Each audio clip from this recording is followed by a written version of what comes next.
Welcome to another edition of Dad's Divorce Live. I'm Matt Allen, editor of DadsDivorce.com. Once again, friend of the show, Nancy Fagan, is here to talk with us about the divorce fantasy and major implications of divorce. Nancy is a nationally recognized divorce and relationship expert, and she provides divorce planning and mediation services for men and women as the owner of the Divorce Help Clinic, and she's also appeared on countless radio and television shows. Her divorce fantasy concept was played out in her Huffington Post column that was posted just a few weeks ago, so we'll talk to her about that and the implications for divorce. Now, you can always learn more about Nancy and her work by visiting her website, thedivorcehelpclinic.com. So, Nancy, thank you very much for joining me. Oh, thank you for having me, Matt. Now, first, as I mentioned, the divorce fantasy. Let's talk about this term that you've coined. What is it, and why is it not realistic? Well, what it is people who want out of a marriage where they're unhappy, they start to fantasize about life without their partner. They imagine that everything in their life will remain the same except their partner will be gone. And as everybody knows, it's a lot more complicated than that. So they're operating on the principle of once I get rid of that partner who irritates me, I'll be better. So they're after immediate relief, and when you're focused on something like that, you don't think beyond that point of relief. Now, as mentioned in your Huffington Post column, you suggest people answer 3 questions before they take one more step down that road to divorce. So would you talk a little bit about your first question of who will be impacted by your divorce? What you need to do is make a list of, first of all, the people closest to you. Make an individual list. For instance, let's say that child 1, let's say it's Johnny, and child 2, Elizabeth. So you have child 1 list that child. How is that child going to be affected? And then child 2, well, actually, let me back up. It's easy to go through each step with with individual people. But child 1, child 2, grandma 1, grandma 2, grandpa 2, grandpa 1, grandpa 2, stepchild 1. Go through every single person. Who will be affected? How will the people you work with at work be affected? The people closest to you. For instance, when you're completely distracted, you may drop the ball, and that may affect your team at work. So you need to make a list of those who will be impacted most significantly by your choice. Now, your second question is how will those people close to you be impacted by a divorce? So what should people consider as they answer that question? Okay, again, starting at home, usually people have children. So let's go back to Johnny, the child. Johnny, how is it going to be affected by this divorce? Think about his world. Maybe every morning, weekends especially, he wakes up early, runs into your room, jumps into bed between the two of you, giggling, and he has no idea that there's anything bad. Johnny is going to miss that family time where he loves to jump in bed with both parents. That's ultimate love to him. How else will he be affected? Will he have to move schools? Will he lose intact family? Will he have to move across the country and not see his other parent all the time? The whole point of this exercise is to sabotage that, to get rid of that fantasy.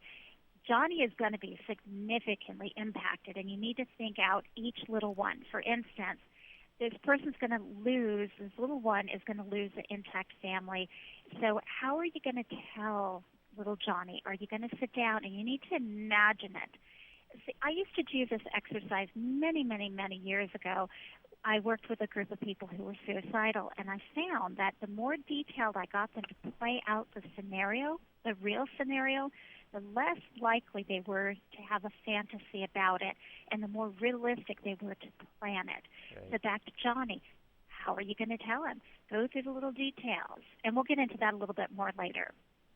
Well, we've mentioned the who and the how divorce will impact. So let's talk about what else divorce will impact. What are some of the factors you want to examine before you announce, I want a divorce? Well, this is where strategic divorce planning comes in place. You need to think of all the factors. Like I mentioned, your children. You need to think about the family. How are the extended family members going to be impacted? Think about holidays. Will you be going, just with you and the kids, or will the kids have to go somewhere else? How's the family going to be impacted? Housing, what does that look like? Will you have to move into an apartment? Will you stay in the house? Your career, are you going to have to cut back on hours? spend more time with children so that you get more time with them, because the child calculator when it comes to visitation and custody is determined partly on how much you have available time to spend with them. So you're going to have to cut back from 60 hours to 40 hours. Your finances are always significantly impacted. How much will you have to pay your ex, and for how long? Will you get enough if it's the other person, the lesser earner? Will you get enough to be able to maintain your lifestyle? Socially, there's a huge impact when it comes to social situations. Will you be able to keep your friends? Will you lose friends? If you have a couple that you'd like to golf with, will you still be able to golf with them and maybe a new partner? Probably not. It's even getting down to details like transportation. Will you have a car? Will you have to sell your car? Let's say that you have a nice car for business. Will you be able to afford that? Will you have to get rid of it? Every aspect of your life needs to be thought out, because when people don't think these details through, what happens is they're really hit with kind of a sucker punch when divorce starts happening.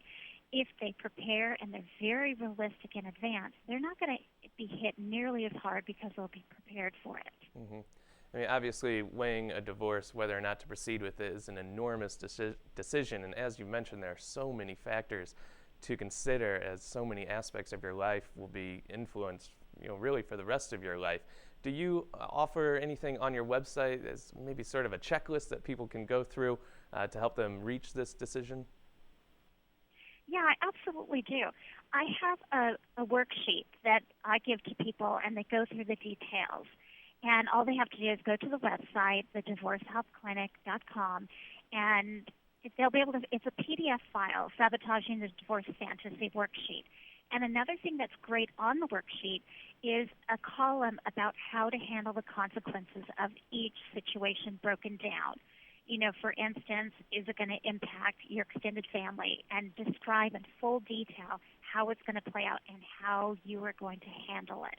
Because you need to plan for worst-case scenarios, and that's basically what that column on the worksheet is about. You prepare for the worst and hope for the best. Right. Well, Nancy, thank you very much for joining me. I appreciate it. Thanks, Matt. Now, you can learn more about divorce and its implications, and more about the divorce fantasy by visiting the website, as Nancy mentioned, thedivorcehelpclinic.com. That was Nancy Fagan, and I'm Matt Allen, editor of DadsDivorce.com. We'll see you next time.